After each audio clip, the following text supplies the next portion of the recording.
Hello there, friends of Remix, and welcome to vlog number 6. If you have been following my previous vlogs and videos, then good for you! Keep on watching. If you haven't seen my other vlogs, I suggest you go watch them first, so that you know what this is all about and what I'm talking about, because I am going to talk about me. Just like in my other vlogs, but yeah, you'll find out. Go watch that, and if you haven't subscribed yet, subscribe down below. I would really appreciate it if you would continue to watch my content. This would probably be my last vlog, at least about Project C. I call it Project C because it's been a heck of a battle with my cancer that I had, and so I am going to talk about that today because I have some really great news to share with you, which will come at the end of the video. So anyway, let's talk about Project C. As many of you know, in my previous videos I have explained everything about what was going on with my diagnosis, and well, I will just repeat that for you and explain a bit. So, I found out that I had a stage 4 ovarian cancer, and about, let's say 5 months ago, and at first I didn't know I even had it. I mean, during the Christmas period, I was feeling really ill. I couldn't eat much. I had a very hard time going to the bathroom, and I was feeling constantly tired. You know what it feels like? If you haven't had it before, like constantly tired, it's not normal for a person of the age 22 to be super tired after just one morning at their work. And yeah, you get home, you fall asleep. That's not normal. It's also not normal to not be able to eat more than 2 bites of your breakfast. That's not normal either.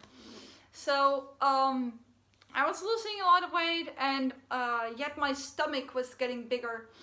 At some point I even thought I was pregnant. I was like, how could I have missed that? But yeah, I did a test, and apparently I was not pregnant, yet I had a really big stomach. It really looked like I was like 3 months due. So of course, mid-January I went to the doctor to have it looked at, and she was like, yeah, this is not good, obviously. And right away she made an appointment at the hospital for an echo that I had to do, just to find out what was going on in my stomach. And actually, so a week later I had this echo, and well, during the echo the doctor instantly said, oh wow, something's not right. So I got really concerned. I'm like, what's up? And they're like, yeah, well, you should go see this doctor, like right now. So the same day I had an appointment with apparently a doctor that was specialized in cancer.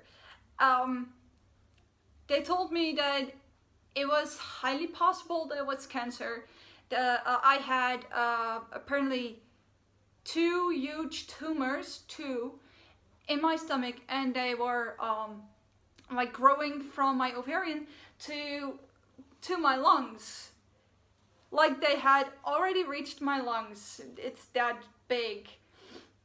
But just to be sure if it was actually cancer, they had me do a scan and some blood research. But in the end, like a week later, on February 2nd, I heard that it was ovarian cancer and that I was at stage 4.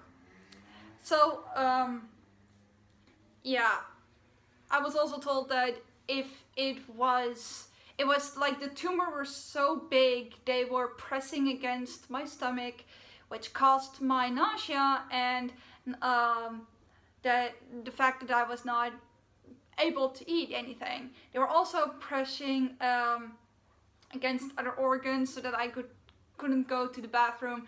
I had a hard time breathing. They were huge. They were already creating new veins, like so, which causes my lack of energy because they were sucking all of that energy that I had, and well, of course, it was life-threatening. Like if this thing would have somehow burst open or had spread to my other organs, if it had attached itself to my other organs, if I had been maybe a month later, if I didn't find out about this, I would have been talking to you anymore. So that was really shocking actually to me. I mean, if you hear that if you're about to die, maybe if you hadn't found out sooner, that's pretty intense. So anyway, after the weekend, so I got the diagnosis on Friday, and after the weekend I had to go to the hospital and get my surgery planned, because normally what they told me is that normally they would give me chemo first to make the tumor smaller and making it easier to remove, but since this was a life-threatening situation, they decided to just cut me open and remove the whole thing. And it turned out that on February 15, I had the surgery, and this thing, I am not kidding, I had 2 tumors that were this big. I have seen them with my own eyes. They are huge. They were 3 kilograms. If you do not know what that is in like your weight scale, then go look it up. It's a lot. 3 kilograms is a lot.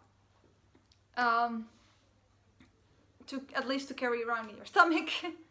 But yeah, those things were removed, and I was feeling a lot better, obviously. Duh.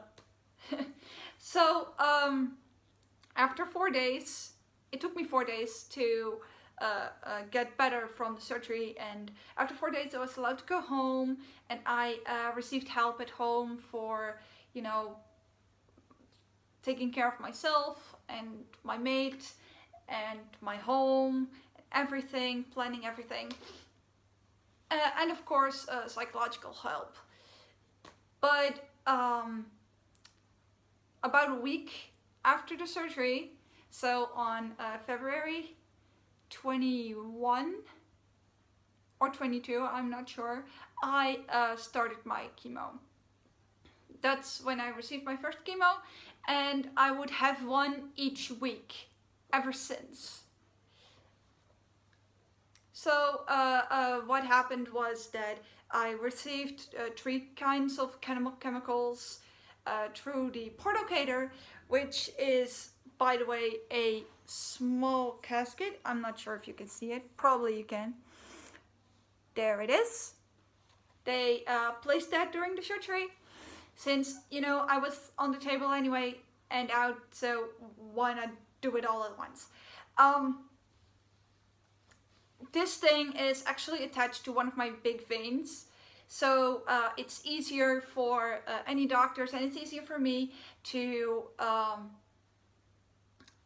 you know, insert a needle, because you know, if they have to continue and find veins everywhere all the time, I was having a terrible time getting needles through my hands or arms, because my veins just didn't like the idea of having needles stuck in them.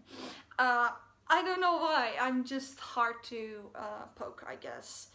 But this thing was a blessing. It really was. Anyway, to continue, I received 3 chemicals. Each time I had to stay 1 week at the hospital receiving all of these 3 chemicals each and every day. And the first time I was there, I was like, oh well, this is okay. I can do this. You know, I'm very strong. I'm sure I can beat this. I can do this. I'm not feeling that sick. And then the second chemo came and I was horribly sick.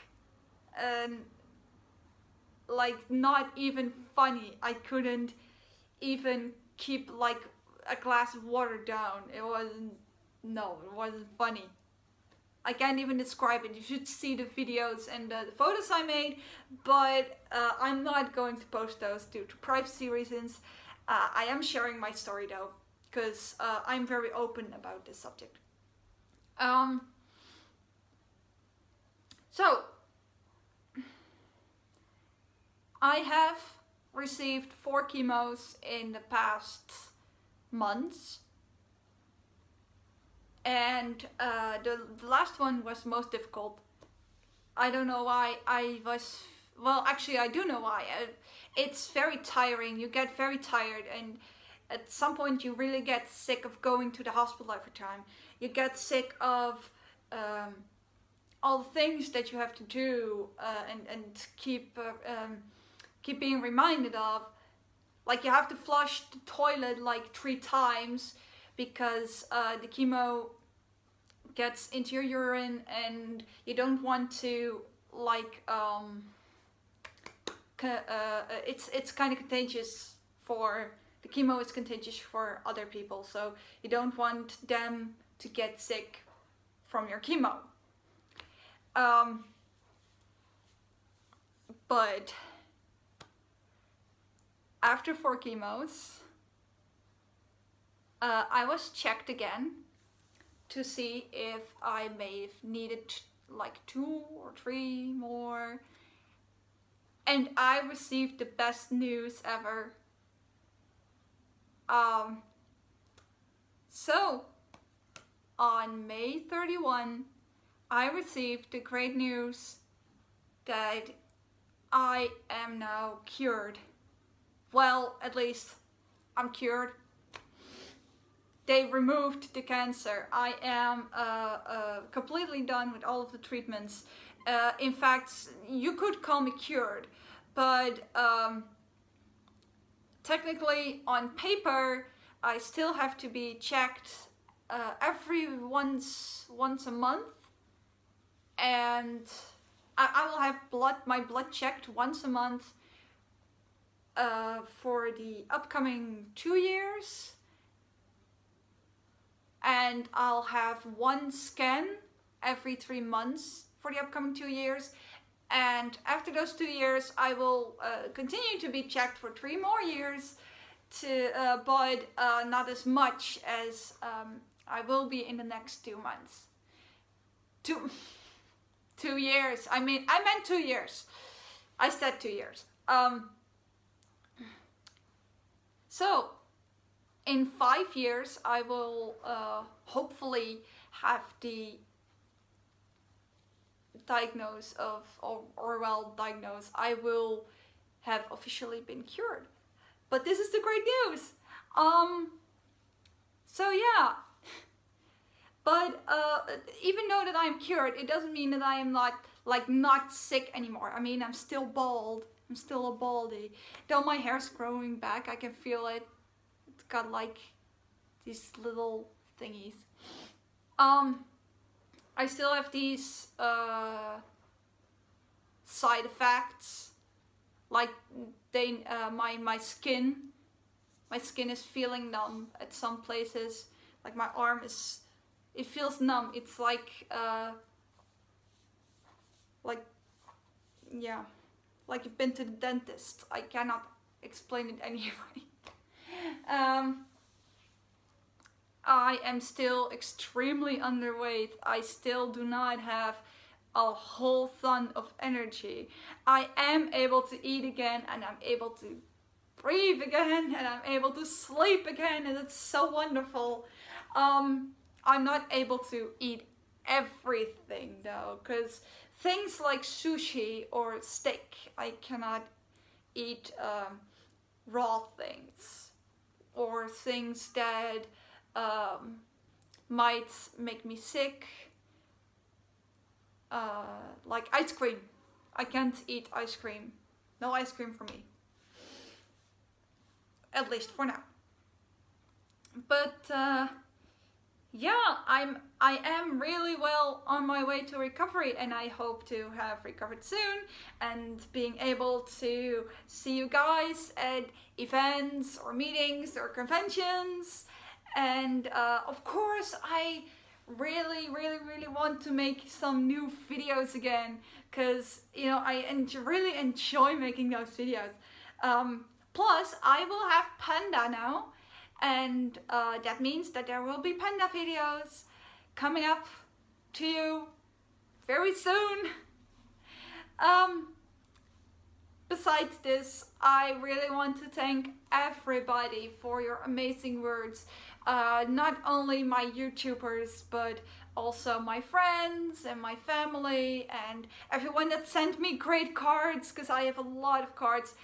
Everyone that sent me hats, everyone that sent me money to spend for medical bills, everybody that visited me at the hospital, everybody that took care of me, everybody, the doctors.